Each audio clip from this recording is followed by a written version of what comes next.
পাবলোর অন্নপ্রাশন, কাল বৈভবের অন্নপ্রাশন গিয়েছে আর আজকে ব্রাইড আছে স্বাভাবিকভাবে। কিন্তু মানে এই বুকিংটা ছিল স্টুডিও বুকিং।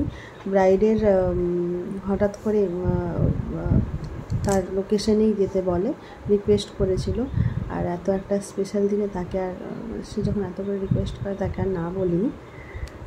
তো কাল এত 3 দিন 4 দিন অনুষ্ঠানের পর আজকে যারা এবার বলি যে বুক করতে চেয়েছিল ওই ডেটটাতে না বলেছি আগের থেকে, তারা খারাপ ভেবো না যে আমি কেন এই ব্রাইডকে করলাম। কারণ একটাই ছিল যে ও আমায় বলেছিল স্টুডিওতে আসবে, আর তাতেও আমি না বলেছিলাম কারণ আমার গেস্ট থাকার কথা ছিল। এবার যখন ও খুব জোর করলো তখন আমি বললাম যে ঠিক আছে স্টুডিওতে আসো, তাহলে আমার 3টে 4টের পর হবে, তো কোনো অসুবিধা নেই, আমি করে দেবো। কিন্তু তারপরে ও আমায় 2 থেকে 3 দিন আগে বলে যে না দিদি আমি স্টুডিওতে যেতে পারছি না, তোমাকে আসতেই হবে। তো এই একটা বিয়ের আগে 2 দিন আগে আমি কি করে না বলি বলো, তখন সে তো আর কাউকে পাবেও না। তো আমি বললাম ঠিক আছে, মানে যাই হোক কষ্ট করে আমি চলে যাব। আর হয়তো এই কাজের প্রতি অতিরিক্ত ভালোবাসা থেকেই আমার মনে হয়নি ওটা খুব একটা কষ্ট, কিন্তু প্রচণ্ড সুস্থ ছিল, গলা ধরা ছিল, তোমরা শুনলেই ভয়েসটা। প্লাস আমাকে ক্যালপল খেতে হয়েছিল, এত বেশি যন্ত্রণা ছিল শরীরে, মানে হাত পা যন্ত্রণা করছিল।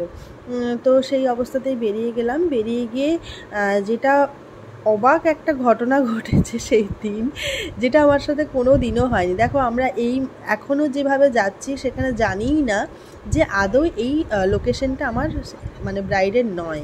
মানে দেখো গেলাম আবার বেরিয়ে গেলাম আমরা হাসতে। কারণ যে ব্রাইড আমাকে বলেছিল, যে ব্রাইডের আমার কাজ ছিল, সে বলেছিল ওই লোকেশনে একটি বিয়ে বাড়ি হচ্ছে রাস্তার সাইডে, এবং নামটাও সেম। মানে অবাক করা বিষয় হচ্ছে এটাই যে দুটি ব্রাইডের নাম সেম। আমি তাই নাম দেখে কি করেছি, ঢুকে গিয়েছি। এবার ঢুকে গিয়ে যখন দেখলাম তখন অলরেডি তার কাজ চলছে, তখন আমি বললাম যে কী হলো, তখন বলো দিদি আমার তো বুকিং ছিল না। আমি বললাম আচ্ছা ঠিক আছে দেখা যাক, ফোন করে জানতে পারি যে সত্যিই ওই ব্রাইড আর এই ব্রাইড আলাদা। আর একটু গেলে তার বাড়ি, তো তার বাড়িতে গিয়ে আমি জানতে পারলাম যে সে জানে না যে আরেকটা পাশেই বিয়েবাড়ি হচ্ছে বলে। তো যাই হোক, তারপর তো আমরা আবার বেরিয়ে গিয়ে গাড়িতে উঠে আবার সেখানে গিয়ে পৌঁছালাম। তো পৌঁছানোর পর দেখলাম যে ও তখনও রেডি ছিল না, হলুদ তেল ওর হয়নি। ও সেটাও বললো দিদি কিছু মনে করো, আমি জানি তোমাকে আজকের দিনে এরকম ডেকে এনেছি কষ্ট করে, আবার আমার দেখো না এখনও দেরিও হচ্ছে, তো তুমি প্লিজ 2 মিনিট বসে যাও।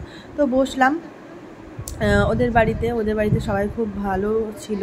মানে যেহেতু বসতে হয়েছে, ওরা টেক কেয়ারও করছিল যে কি লাগবে না লাগবে, যেহেতু আমার শরীর অসুস্থ ছিল সেটা জানেও। তো খুবই ভালো লেগেছিল। আর আমিও কি করছিলাম বলো তো, মানে অ্যাকচুয়ালি শরীর তো টানছিল না, স্বাভাবিকভাবে বুঝতে পারছো 3-4 দিনের রাত জাগা তো বাচ্চা হওয়ার পর এটা তো কমন হয়ে গেছে, কিন্তু এত বড় একটা অনুষ্ঠান হওয়ার পরে 3-4 দিনের অনুষ্ঠান, পুজো বাড়ি হওয়ার পরে না শরীরটা সত্যি টানছিল না। তো তারপরেও আমি মানে আমরা না অ্যাকচুয়ালি মানে শরীরকে তো ওইভাবে প্রশ্রয় দিলেই প্রশ্রয় পাবে, তো মজা করছিলাম। কারণ রেস্ট নিতে গেলেই তখন আর কাজ করতে ইচ্ছে করবে না।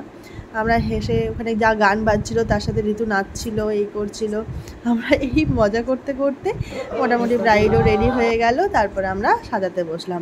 আর সিদ্ধারা টিদ্ধারা এত যন্ত্রণা হচ্ছিলো, আমাকে ক্যালপল পর্যন্ত খেতে হয়েছিল। ওরা একটা জুস দিয়েছিল, সেটাও খেলাম, সেটা খুব সুন্দর ছিল, ঋতুও খেয়েছিল।